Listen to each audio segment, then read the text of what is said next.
Olá, espero que esteja tudo bem com vocês, porque comigo está tudo ótimo, graças a Deus. Louvado seja Deus por isso. Hoje vamos estudar sobre gnosticismo. No final deste vídeo vou fazer uma revelação e nela vocês entenderão a razão deste vídeo. O gnosticismo é a mais antiga heresia cristã e talvez a mais perigosa de todas, pois influenciou várias outras formas de heresia nos primeiros séculos. Muitos especialistas acreditam que o gnosticismo foi criado por Simão o Mago, que aparece em Atos, no livro dos Atos dos Apóstolos, capítulo 8, versículos de 9 a 24, onde começa assim, abre aspas, mas havia um homem chamado Simão, que praticava a magia, enganando o povo da Samaria, fecha aspas. E segue dizendo que o apóstolo Filipe evangelizou aquele povo, e os apóstolos Pedro e João foram para lá. Simão tentou comprar com dinheiro o poder dos apóstolos, mas foi amaldiçoado por Pedro. Depois disso, Simão, o mago, junto com seu principal discípulo chamado Melandro, reuniram vários misticismos e esoterismos daquela época e criaram o gnosticismo, mas só foi plenamente desenvolvido por Saturnino, no início do segundo século. Segundo o livro O Cristianismo através dos Séculos, de Earle e Carnes, edições Vida Nova, 1990, nas páginas 79 a 80. Segundo dois grandes especialistas nos primórdios do cristianismo, abre aspas, Simão é mesmo o pai do gnosticismo. Simão é mesmo o pai do gnosticismo. Fecha aspas. Como está nos livros Nova História da Igreja, volume 1, do cardeal Jean Daniello, editora Vozes, 1984, na página 43. E Evangelhos Perdidos, de Bart de Herman, editora Record, ano 2008, na página 241. São Justino Mártir, que viveu entre os anos 100 e 165, nos revela essa adoração a Simão o Mago e ao gnosticismo. Abre aspas. Justino menciona, enfim, a presença de um altar consagrado a Simão na ilha do Tibre, fecha aspas, incluindo uma estátua de Simão para o adorarem como a um deus. Evangelhos Perdidos, na página 83.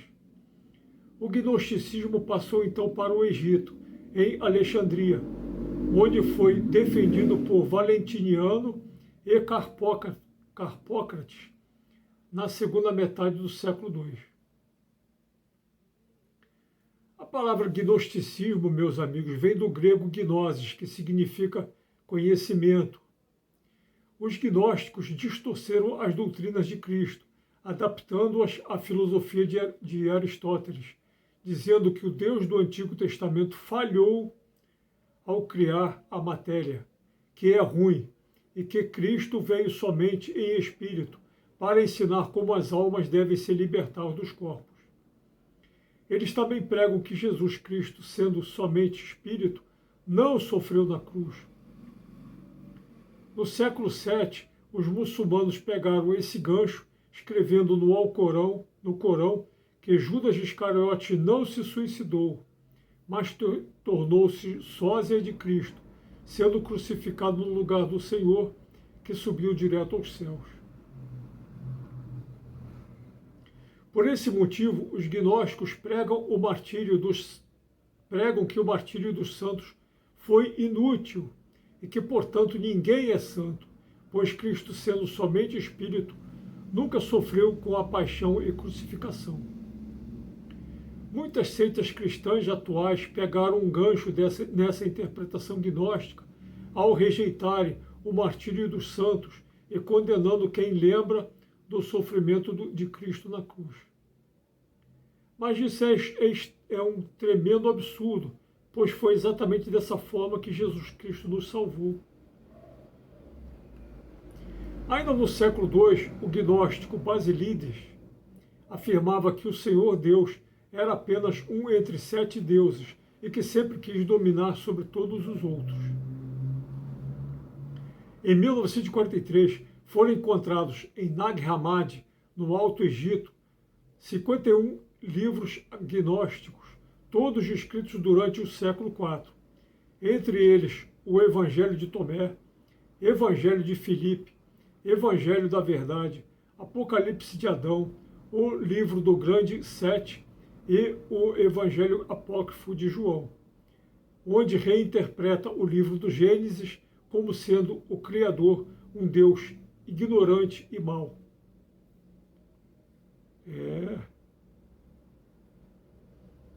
Essa doutrina surgiu da Teodiceia, isto é, uma tentativa de dar uma explicação para a origem de todo o mal.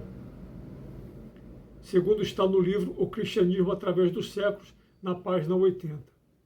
Os gnósticos, em geral, não acreditam na volta de Cristo, no juízo final e na ressurreição da carne. Desses 51 livros gnósticos encontrados em 1943 em Nag Hammadi, o mais usado pelos estudiosos em geral é o Evangelho de Tomé, que contém 114 ditos atribuídos a Jesus Cristo. E vamos conhecer agora os mais absurdos deles e a sua refutação de acordo com as Sagradas Escrituras. Veja. No dito número 11, diz, abre aspas, Jesus disse, este céu passará e quem estiver acima dele passará, mas os que morreram não viverão, e os que vivem não morrerão. Fecha aspas. E a refutação para esse absurdo está em 1 Coríntios 15, versículos 12 a 19. No dito 13 diz, abre aspas, onde fordes, obedecei a Tiago, o justo, aquele que, por causa de quem foram criados o céu e a terra. Fecha aspas. Para refutar isso, veja em Mateus 16, 17 a 19 e João 21, de 15 a 17. No dito número 16 diz que Jesus, abre aspas, não foi parido por mulher. Fecha aspas. Para refutar isso, é só ver Gálatas 4, versículo 4. No dito 114 diz, abre aspas, a mulher que se tornar homem entrará no reino dos céus. Fecha aspas. Para refutar isso, leia Gálatas 3, versículo 28. Como está no livro O Autêntico Evangelho de Jesus, de Gesa Vermes, Record, 2008, na página 172, diz, abre aspas, o tratamento do tesouro escondido no Evangelho de Tomé ilustra a inconfiabilidade desse documento como fonte dos ditos de Jesus. Fecha aspas. Pois dele, abre aspas, o descobridor torna-se um ganancioso agiota, ocupação proibida pela lei mosaica. Fecha aspas. Talvez esse texto tenha influenciado a má interpretação da teologia da prosperidade nos dias de hoje.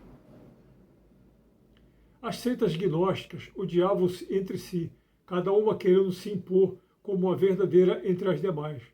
Os gnósticos é quem utilizaram pela primeira vez a ideia da sucessão apostólica para provar as suas origens até Cristo. Segundo os seus escritos, Basílides sucedeu Glaucias, que, segundo eles, foi um dos intérpretes do apóstolo Pedro. Valentino foi discípulo de Teudas, que foi discípulo do apóstolo Paulo.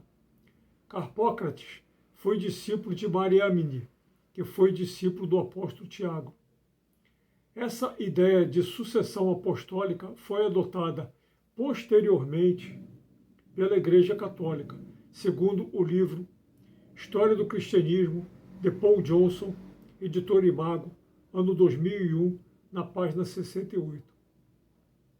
Abre aspas, só um grupo gnóstico, o o dos mandeus sobreviveu até a atualidade, vivendo no sul do Iraque, fecha aspas, e representam uma comunidade de cerca de 15 mil membros, segundo o livro Depois de Jesus, o Triunfo do Cristianismo, das seleções Reader's Digest, 1999, na página 131. Atualmente existem, abre aspas, existem igrejas gnósticas em várias partes do mundo, especialmente na Califórnia, fecha aspas, Estados Unidos. Segundo Evangelhos Perdidos, na página 364. Os gnósticos se ramificaram em inúmeras outras seitas, como os menandrianistas, eucaçaitas, nicolaitas, saturnis, maniqueísmo, valentinianos, priscilianismo, os marcionitas, que acreditavam que, abre aspas, o novo Deus de Jesus vinha salvar as pessoas do velho e vingativo Deus dos judeus, fecha aspas, como está no livro O Evangelho Perdido, de Herbert Frohney, publicado em 2006 pela National Geographic, na página 184. Essas seitas gnósticas são diabólicas, pois os sofitas idolatram a serpente do paraíso, pois acreditam que ela tinha vencido Deus ao enganarem Adão e Eva. Os sofitas também amaldiçoam Cristo em todas as suas liturgias. Os carpocratianos também são outra seita diabólica, pois praticavam perversões sexuais litúrgicas, ao ponto de Clemente de Alexandria escrever, no ano 200, em seu Stromata, capítulo 3, versículo 2, denunciando que, abre aspas, portanto, para celebrar a soberania de Deus sobre todas as coisas, os carpocratianos instigavam um tipo de troca conjugal litúrgica, na qual cada pessoa fazia sexo com o cônjuge de outro, como parte do serviço de adoração. Fecha aspas. Meus amigos. Eles também foram bastante combatidos por Santo Irineu de Lyon, em seu escrito Contra Heresias, capítulo 1, versículo 25, como está nos livros O Evangelho Perdido, nas páginas 141, 183 e 184, e Evangelhos Perdidos, nas páginas 115 e 116. Agora vou revelar para vocês o motivo por que fiz este estudo sobre a heresia do gnosticismo. Sempre fui apaixonado por documentários onde grandes especialistas em arqueologia e exegese bíblica fazem revelações sobre temas bíblicos, especialmente sobre Jesus Cristo, nosso Senhor Deus e Salvador, mas sempre fiquei bastante chocado quando desses mesmos documentários retratam Jesus Cristo tendo uma preferência toda especial por Maria Madalena, ao ponto de despertar discórdia entre os apóstolos. Nesses documentários, sempre retratam que Jesus compartilhava ensinamentos secretos somente com Maria Madalena, que ambos se relacionavam sexualmente e até mesmo tiveram filhos. Mas um fato bastante curioso nesses documentários é que esses grandes especialistas em arqueologia e exegese bíblica, para não dizer o contrário, sempre citam os 51 textos gnósticos do século IV, encontrados em 1943 em Nag Hammadi. E é justamente num desses textos, o Evangelho de Maria Madalena, que fala desses absurdos. Outro fato curioso desses documentários é que esses grandes especialistas, para não dizer o contrário, jamais revelam que o gnosticismo é uma seita herege, blasfema e perigosa, como acabamos de ver neste vídeo. Por que será? Mas o mais absurdo não para por aí não.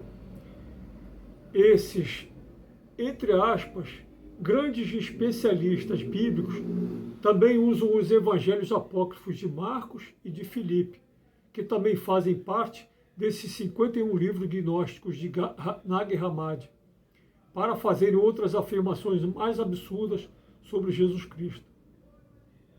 Não é difícil encontrarmos esses documentários bíblicos produzidos por grandes canais internacionais e te convido a assisti-los, comparando com o que estou revelando neste vídeo e que, a partir daí, tirem as suas próprias conclusões. Diante de tudo isso, peço que Jesus Cristo, nosso Senhor, Deus e Salvador, tenha misericórdia de todos nós. Aleluia.